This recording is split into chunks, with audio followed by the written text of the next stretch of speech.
الذين أنعمت عليهم غير المغضوب عليهم ولا الضالين.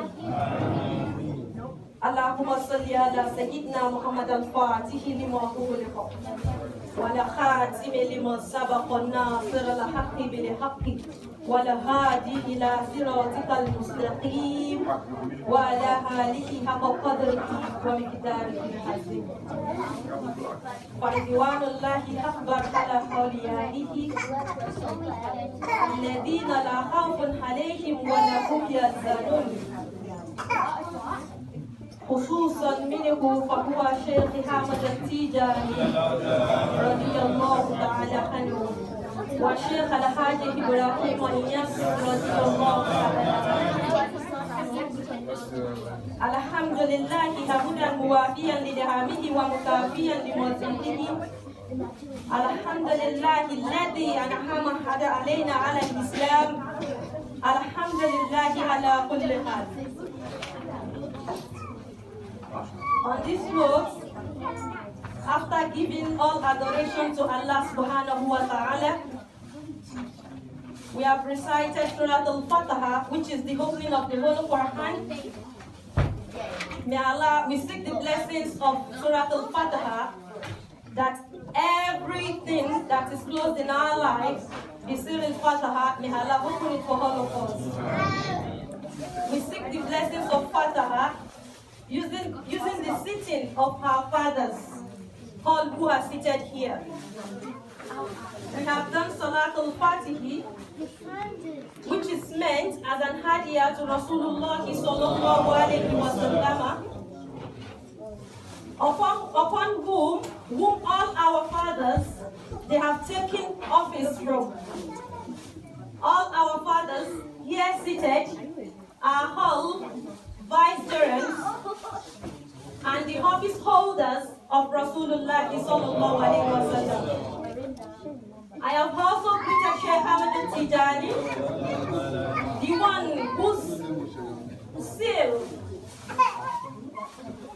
and blessings is what we are still drinking in, because we are all Ahlul Tijaniya,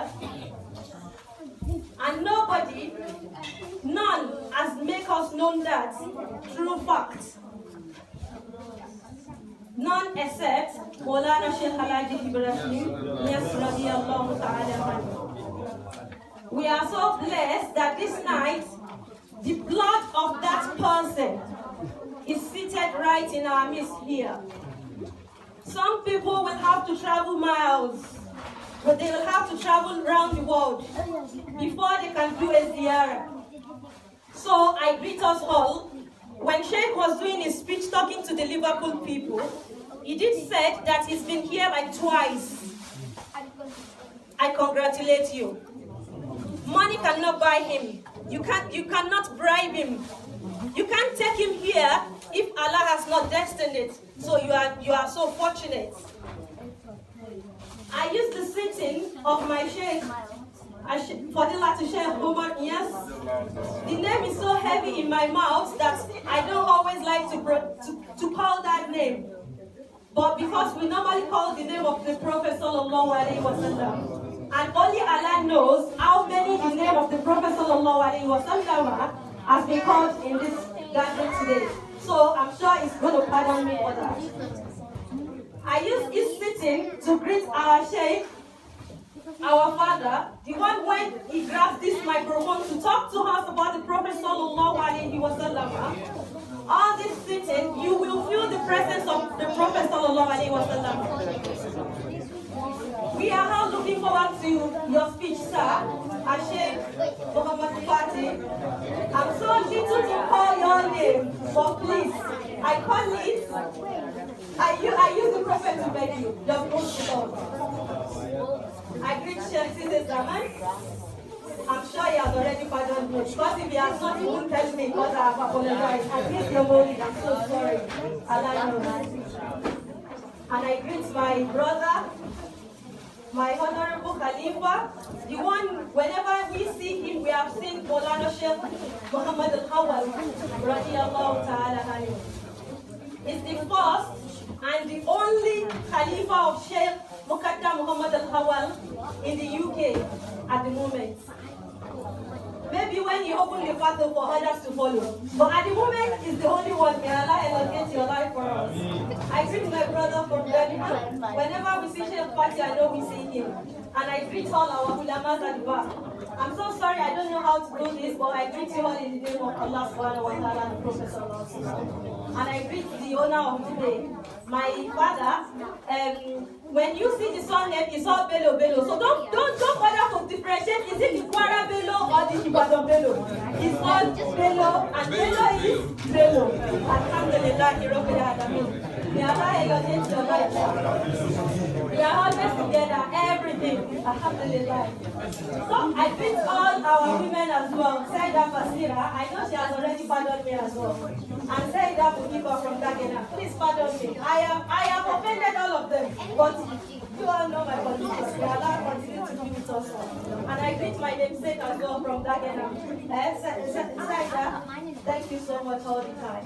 And from there, I move to all of us, all men and women. I say Assalamu alaikum wa rahmatullahi wa barakatuhu.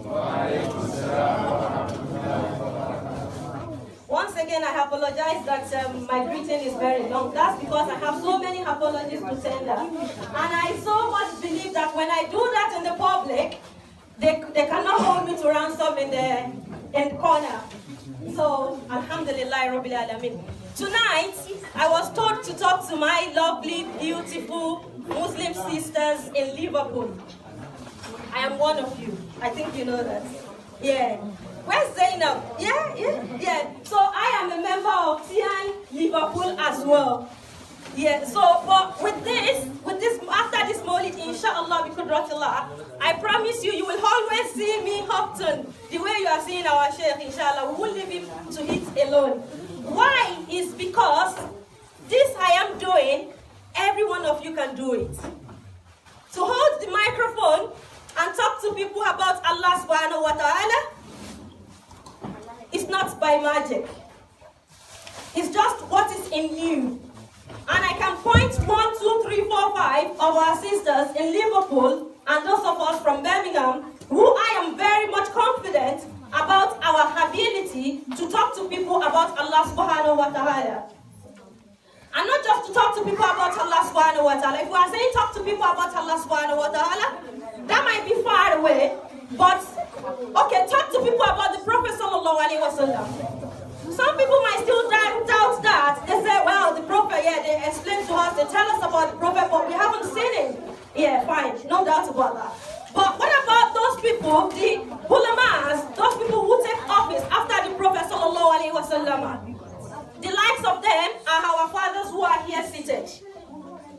They don't have anything they do with their life than to follow the footsteps of Rasulullah sallallahu alaihi wasallam.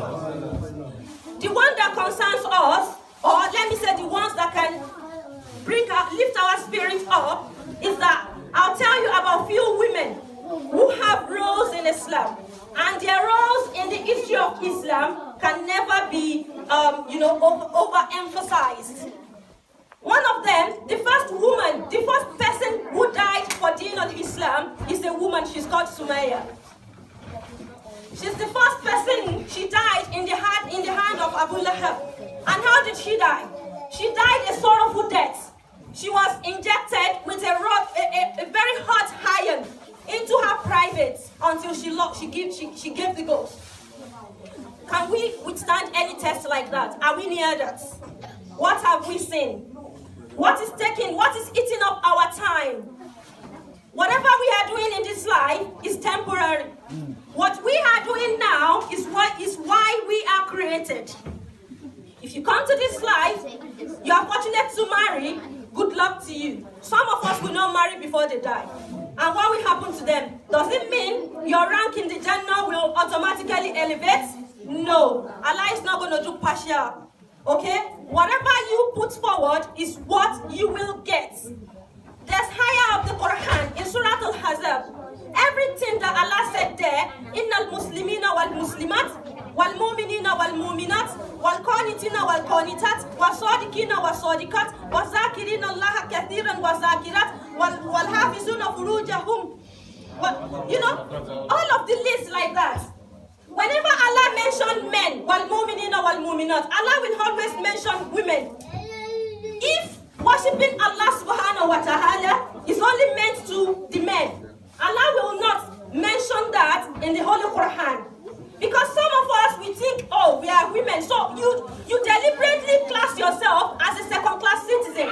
No. Allah has created us and Allah has elevated our rank.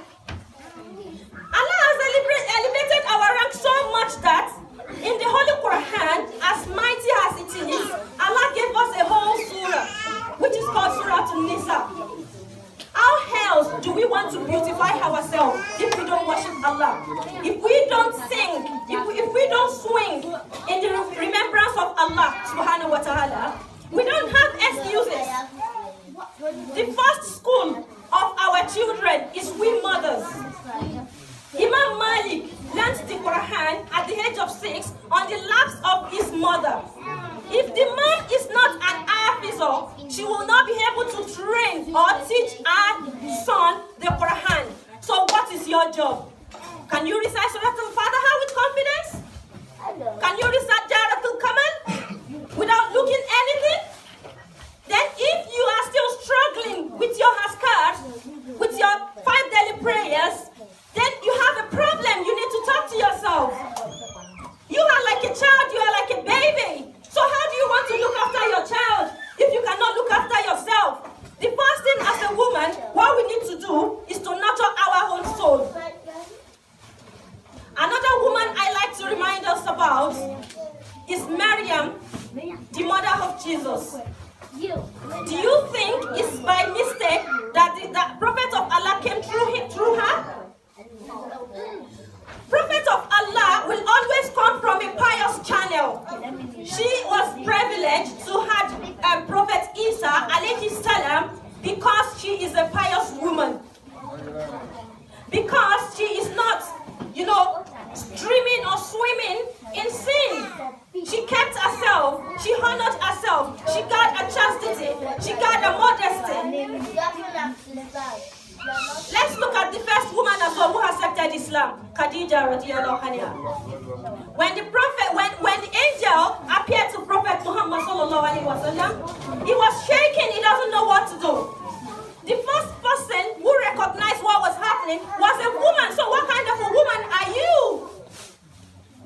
What impact do you want to make in the world?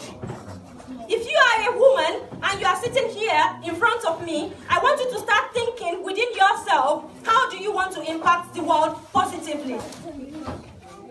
The only thing that is common nowadays that we women, we know how to do best. In fact, we are ready to go to school is to go and learn makeup. Can we all try to go back to madrasa and learn Quran for Allah's sake? The time we invest in looking after our body, our face, our dressing, and our attires, our outlook, if we spend it with the Quran, this world is going to be a better place. And guess what? The Prophet ﷺ said that if you are able to raise a woman successfully, you have raised a nation. How do you think that's possible? Because when you are being married, you reproduce. There's a time one of the Sahabas of Rasulullah sallallahu alaihi wasallam went to the Prophet sallallahu alaihi wasallam and said, "Ya Rasulullah, I'm poor." The Prophet said, "Are you married?" He said, "No." The Prophet said, "Go and get married." He married and came back and said, "Ya Rasulullah, I'm married but I'm still poor." The Prophet said, "Go back again. Look for another woman of your choice. Go and marry." He said, "But I don't have anything." Rasulullah said, "Go and marry." He married again and came back and said, "I'm still poor." The Prophet said, "Go and marry." Until when he came back and said, "Alhamdulillahi Rabbil Alamin, Ya Rasulullah, I have more than enough." It means as we are seated here, we are a blessing to whoever we are with. We are a blessing to our parents, to our mom, to our mother, to our father, to our husbands, to our children. We are blessings. Don't bring yourself down. Because we are in abroad, the mistake we do is we bring ourselves down to walk. Once we hand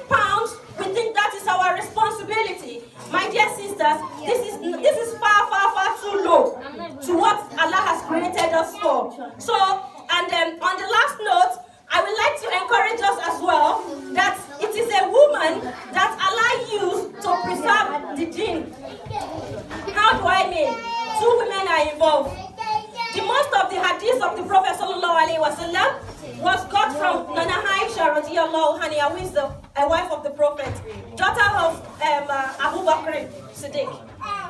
That is one. So most of the knowledge of hadith came through her. She is a woman like me and you. The last woman that Allah used to preserve the deen of Islam is Nana Fatima, the Prophet ﷺ's daughter. All of this, can we now see that as a woman, we are a blessing not just to our family, we are a blessing to the whole generation of mankind. And this is what I want us to take away from here. I want you to see that you being a woman is not a barrier. See it as a huge success. See it as a huge privilege. See it as huge honor from Allah subhanahu wa ta'ala. When I was growing up, I grew up in a family where they believe that men are everything. But that was what really gave me the strength. Then I discovered that it is everything that the man does I want to say. When I said I want to go to madrasa, my dad was asking, but it's only men that goes to madrasa. Why do you want to go to madrasa? I said, but I want to go to madrasa. I want to see why it is only men that have to go to madrasa, and the woman and the girl child shouldn't go to madrasa. You get what I mean? So we are in a society where by culture you are already being treated like a second-class citizen. So how do you change that to your honor? But today, alhamdulillah, Rabbil Alameen, not just in my madrasa, but in my town, in my university, Lagos State University, I graduated as the only woman in the Faculty of Islamic Studies. And by the time I graduated, I didn't just graduate as a graduate of Islamic Studies, but I graduated with first class honor. By the time I graduated, the Lagos State University they were begging me to retain me as a lecturer because they never had a female lecturer in that art. Can you see how we are? So on this note, I would like to drop the mic and say that by the time I come to Liverpool, I'm going to see all our women, coming to the forefront. Taking the front chairs and supporting our sheikh in whatever it is he is doing. Inshallah, may Allah subhanahu wa ta'ala make it easy for us. And I pray for our Sayidda in Liverpool as well, Mommy Fatima. So we pray for her long life and prosperity.